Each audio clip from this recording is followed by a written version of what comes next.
Gruntilda as a boss, big leak for hero, and of course the female fighter. Let's head into this. Blocked content.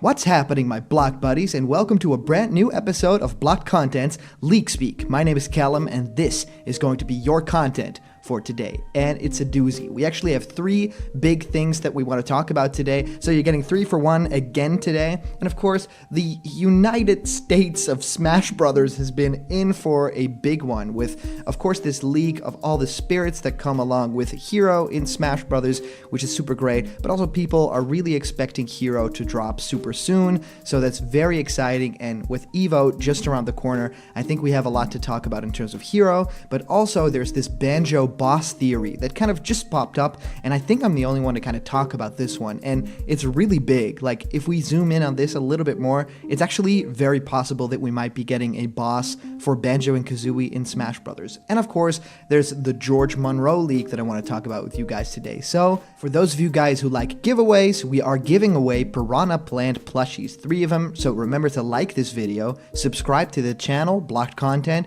and comment down below to enter for that giveaway. And I'm going to give a little bit more information about this in the future, but there is a raffle going on, there's super chats, there's a way to donate to Patreon to become a part of this, so at 50k, we're giving 3 away. Alright guys, let's head right on into this. So, for the main video, I kind of want to talk about this Banjo-Kazooie boss theory, right? So, there's this idea that there could be a boss in Super Smash Bros. Ultimate modeled around the Banjo-Kazooie franchise, and for me, the only possible solution could be Gruntilda. Of course, Gruntilda is seen in Super Smash Bros. Ultimate, has a unique model and everything, and is flying around the Spiral Mountain stage. And I want to talk with you guys why I think that this is definitely possible. Without sound effects, in the trailer for Banjo, you can hear a lot of different things, and this is all thanks to Super Wee Brothers 08 right on Twitter, so you can follow him and see the video for yourself. I can't share it here due to copyright, but it's super great because you can actually watch the trailer for Banjo and just hear the sound effects. So Banjo's original voice is in there, the sound effects, the swiping, the punches, but also Kazooie has a new voice in there, which I think actually fits quite well. I don't know why they can't use the original files. Maybe some of it got corrupted, but I think a lot of it's like on YouTube, so but it's cute. Some people, threw it for a bit of a loop, but yeah, there's also this strange moment that's like a boss battle sound effect that you have in Smash Bros. Ultimate, right? When a character in like classic mode faces a boss, and it's like this big standoff, the character's just doing their idle animation, and then the boss kind of shows up in a tiny cutscene, right? Like Rathalos or some of the other bosses in Smash Bros. Ultimate, like Ganon, and there's this tiny sound effect that runs in the background if you just play with sound effects, and it's like this ominous kind of beat, like a very low bassy sound. And this actually happens in the Banjo and Kazooie trailer. So if you look up that version of the trailer that Super Wee Brothers 08 posted, and that's just removing digitally the music, and that's actually very easy because the music plays like stereo setting, and it's very easy in software to kind of tune the music out, and then you have just the sound effects left, right? Little hints of music here and there, but it's definitely possible. Now, getting those sound effects out there, that sound effect that happens right when Banjo looks at Gruntilda's lair is very, very noticeable, so go check that out. And why it's so strange, it's because there's no other character in the playing field. Now, of course, there could be a character way back there that we're not showing. It could be like a debug mode that Sakurai has put on to make this trailer. That's all super possible, but it's strange to have Banjo look out into the abyss, out into Gruntilda's lair, and it's just him standing there doing his idle animation just as you would for a boss battle. So maybe they're trying to make it look like a boss battle to make the trailer more awesome, right? Because, that's what they do really well. Every shot in every trailer of a newcomer makes sense in some sort of way. It's either an Easter egg to something, or, it's a nod to something, or it's trying to, do a comedic little thing. And right here, it would, of course, make a lot of sense to make a joke. Oh, what if there's like a big boss battle here? But another big thing for me is that I don't really know how the stage works. I don't know how the stage of Spiral Mountain works, because in the trailer, all you basically see is the fighters on Spiral Mountain, and sometimes there's no bridge attached to the Spiral Mountain, and it, of course, spins around. Now, we talked about this a little bit on Block Content, the spiral mountain spins around, and so do the items and the characters on the stage. It even creates like dust and smoke to signify that the actual stage is turning 360 degrees, which is super strange and doesn't happen in any other stage in Smash Bros. Ever. So it's, first of all, it's really awesome. Like, I can't wait to see what this will do with the physics and stuff, if there's any like change in the way that the stage plays. But it's also a very cool idea because it's just this, a straight up like circle that you fight in. But having that change really makes it unique. But to think that there's screenshots and also video footage of the bridge being there, just does the bridge kind of magically appear? Does Gruntilda like make the bridge? Because it's always there in Banjo-Kazooie, right? It's always there. So how would we go about, tackling this? Would the bridge appear there in the stage when, the flyover or the turning or the twisting is completed and it, becomes like a magic spell kind of thing? Or is it two different things? Is the bridge not a part of the stage at all? And is that an add-on for when you do a boss battle against Gruntilda there? Well, that's what I think is going to happen. When you do the boss battle in like classic mode or the new boss rush mode, which I'm going to get to, I think that you just start on Spiral Mountain and it doesn't spin around anymore, but it's a wider view and you're basically on Spiral Mountain, the edge of it and the bridge. And maybe Gruntilda has a few moves that make holes in the bridge or something like that. I think that it's very possible to see something like that happening. Of course, Gruntilda on her little broom has, of course, a lot of different moves, and we see a little bit of it in the Banjo and Kazooie, the first game. The second game, I think not so much, but there's a lot of spells that they could get into for the moveset, and to, see a little bit more of that boss battle style, we, of course, have the entire thing remade for the final Smash that Banjo does, the Gingernator. I mean, that even has the stage for that, and the idea is so crazy that Banjo and Kazooie might be getting a boss, because why not use the boss battle stage that they remade specifically for the final Smash that already looks great? That would fit completely well. But yeah, Spiral Mountain looks awesome too, and with the bridge, it would make a lot of sense to fight Grunty there. And to have a smaller boss, I think would also be really cool. Not a big, huge dragon or, the Marks thing that's all over the place, but just a little small fighter that just sends out a lot of projectiles. I think could be interesting for Smash Ultimate. Now, I was gonna talk a bit about the boss rush mode, and that's why I think this becomes really interesting. Everyone kind of rumors and speculates that Smash Bros. Ultimate will get updates for these different characters, like Hero, like Banjo, but these updates will also have game modes, like Joker had. Joker had a few additions, even just the entire stage builder, but also awesome stuff like, making videos and sharing different pieces of content like costumes, stages, and even more videos. So that's super awesome, and that leads people to believe that when the Hero launches, we are getting content in terms of game modes, and when Banjo launches too. So there are two things that completely make sense in my mind. One is already kind of leaked and out there in the code of Smash Bros. Ultimate, and that is the home run contest mode. And I think it makes sense to get this with Hero, right? A character that stabs, fights with a sword-like item would make sense to have with home run contest a little bit more than Banjo would, I guess. And then the boss rush mode would definitely be there with Banjo to, of course, show, oh yeah, we added both a new boss and also a boss rush mode. So not only will you be playing through, classic mode with Banjo and then face bosses and face Gruntilda, which is super awesome and would fit so well with their classic mode. It would be like the journey to Gruntilda, and you'd fight characters that are very similar to those in Banjo-Kazooie, or maybe even your friends like Donkey Kong, Diddy Kong. Characters like that would be very fun to see.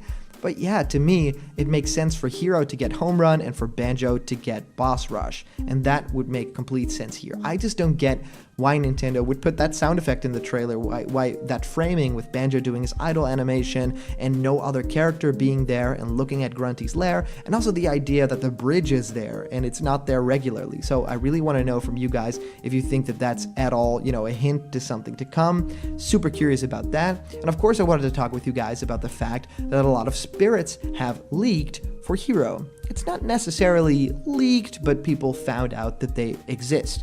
So the spirits that coincide with Hero's release are actually online. You can actually search them. And what happened here was these links are available, and they're with code names. So, of course, Jack Frost was with Joker. And if you edit that little hyperlink, you can actually change stuff in there. So people were like, well, what if we just change it to Brave? Because Brave was, of course, rumored to be the code name for Hero. Even before we found out that Hero was in there, Brave makes complete amount of sense, just because Brave is being used as the Japanese translation for hero, right? Even when you translate the Smash page, it becomes hero, right? So the truth here is that it's super awesome that we get to know a little bit about the spirits. Now, the website has been updated a little bit to show a little bit more. The GameFAQs article actually talks about 3 more being added, and there's probably going to be more added down the road because of, certain spoilers for Smash Bros. Ultimate. So these are like basic enemies for Dragon Quest, which make complete sense, and I think we're going to get the rest of them with the Hero release. But what I find the most interesting here is that we actually now have confirmation that we won't just be getting Hero, right? It will probably be very similar to the way that we got Joker, and with Joker other spirits, and with Joker another game mode, and there's no confirmation that we're going to get something that big. People are thinking we might not even get 4.0. Maybe when the Hero releases, it's just adding another character and not some other crazy stuff. We're getting spoiled, right?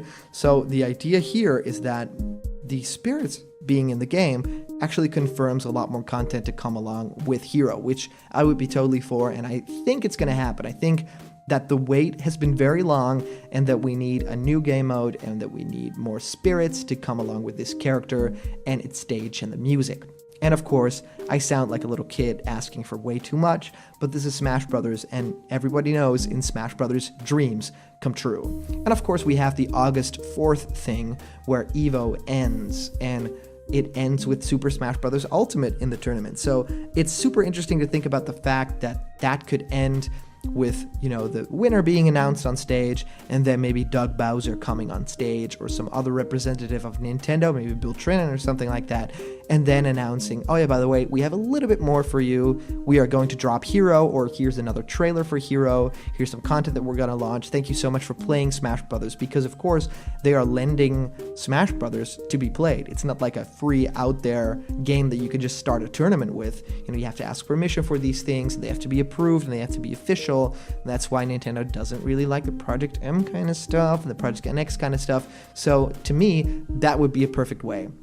Right, they did the Game Awards too, which is of course a very Western event, and they announced Joker there, which is a very non-Western character. So to me, EVO would also, make sense, because that's also a very widely known international thing, right? EVO. It's not just, people from the West heading there. So the final thing that I wanted to talk with you guys about is something that's called the George Monroe League. And I just wanted to briefly talk about this, not because I believe it, but definitely because I think it's interesting, and the character and the history are interesting. So the character here is Lara Croft from Tomb Raider, and I know it's very strange to think about this character in terms of Smash Brothers, but of course we have characters in the game now like Snake from Metal Gear Solid, so this is not very far off, and people have actually wanted Lara Croft in the game for a very long time. Now this is a very classic design, right? This is like an underworld kind of design, and we've been accustomed to Lara Croft looking a little bit different, a little bit more ragged and younger in these new remakes or these new reimagining of the games. So this says the George Monroe League says Nintendo League. I can tell you all that a Nintendo Direct will happen sometime in August. So probably August 4, I don't know. I've been told it will be in early August, but Nintendo may delay it. I can tell you some of the information being dropped. They will announce the Luigi's Mansion release date to anyone who doesn't already know. Well, we kind of know, yeah, right, from E3. It will be on October 31st if you haven't heard. Then we will have the gameplay of Bayonetta 3 and a release window of 2020. That's awesome and expected. I really want to see more of Bayonetta 3. I've seen nothing. Speaking of games coming out in 2020, the next game they will talk about is Animal Crossing. We will get some gameplay, but it will quickly move on to Metroid Prime 4. It will be confirmed to be released August 27, 2020, and Mario and Sonic at the Tokyo 2020 Olympic Games will release September 14, 2019. So just in time for people to grab it and, get hyped. They do these releases for Mario and Sonic really smart. And I think they make a ton of money on those games. So next will be a Smash character reveal. It will be Lara Croft from the Tomb Raider series. No gameplay will be shown of her.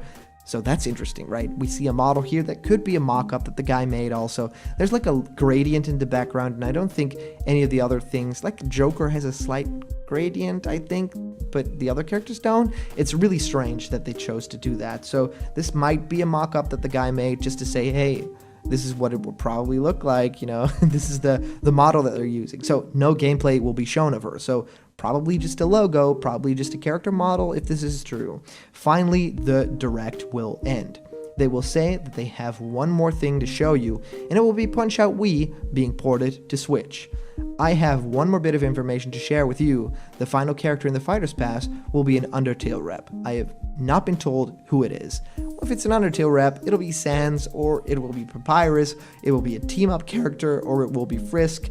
I don't really know, but those seem the most possible, and if I'm being honest, not possible at all, because I think that it doesn't really fit with Smash. I talked about this, I love Undertale so much, but I don't think that it really fits with the aesthetic and the legacy of Smash yet at this moment. Lara Croft, I think, does a little bit. I do think that the character will not happen to be in Smash, because I feel like she is iconic in a different way, right? She's iconic in a way that it's like a symbol and not necessarily a video gamey character. I mean, there's like the new reboot series, but there's also the feature film that has been made. So I think that they don't want to muddy that legacy per se with having the character in Smash and having to choose a form for that character, because they're very proud of evolving the character every time, and then it would be set in stone, this is what Lara Croft looks like, and that would be kind of weird for them to do, right? After all this time of evolution, they would basically stop themselves. It's like adding James Bond to Smash Brothers, right? Do you add Pierce Brosnan James Bond from GoldenEye because he was in the GoldenEye game and we love the GoldenEye game and that's why we wanted to have him in Smash? Or do you do Daniel Craig because that's the James Bond that we have at the moment of recording, but do you maybe not have Daniel Craig because his final film is coming out and then he's going to pass the torch to someone else?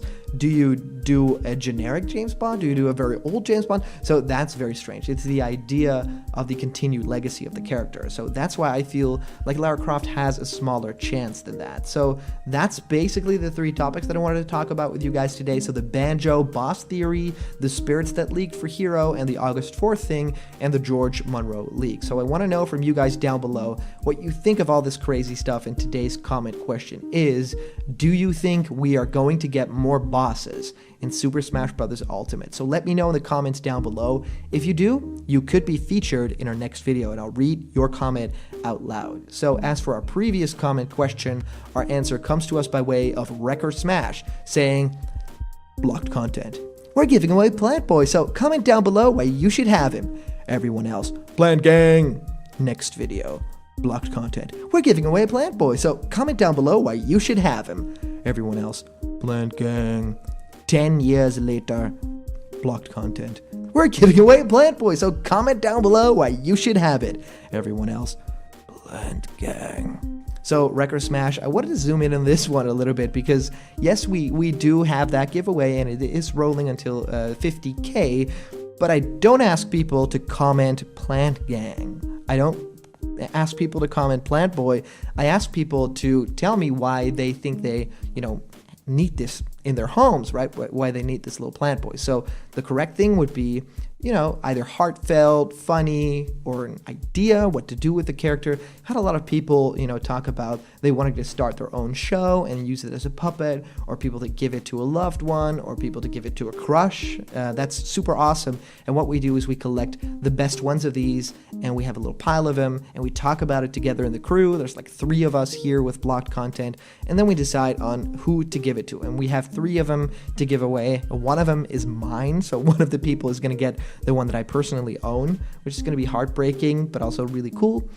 So yeah, it's not just Plant Gang, and it won't run until 10 years later because we've already projected to be getting to 50K relatively soon, and we're nearing 35K. So it's about 15K away, and we can definitely do that. As far as the channel is growing, it's going exceedingly well, and I'm super excited for you guys to have joined me on this latest adventure. So thank you guys so much for sending in all your comments, because these are always a ton of fun to read through, and I read through them all the time. So, of course, a big shout out to our latest Patreon supporters who make block content as a channel completely possible. So if you want to have yourself created in blocked content style, or join me for a discussion, or maybe you have your own video idea and you want to have it appear on the channel, it's super easy. Just go to patreon.com/blockedcontent, because there's a bunch of incredible rewards there and they're waiting for you. And remember, if you're not yet a member of the blocked content family yet, click the subscribe button right now, ring that bell right now, because you'll get all the notifications and all the news and fun you care about directly, and they'll be delivered daily to you.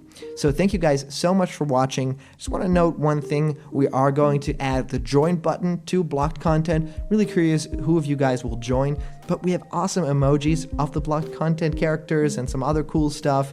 You can even have a plant boy as an emoji, and there's a lot of rewards there. You can actually become a part of the channel and get your own video ideas made, and it's too crazy. So I'm very, very curious if you guys would like that join button. I'll see you guys around the corner where there's always more blocked content. See ya.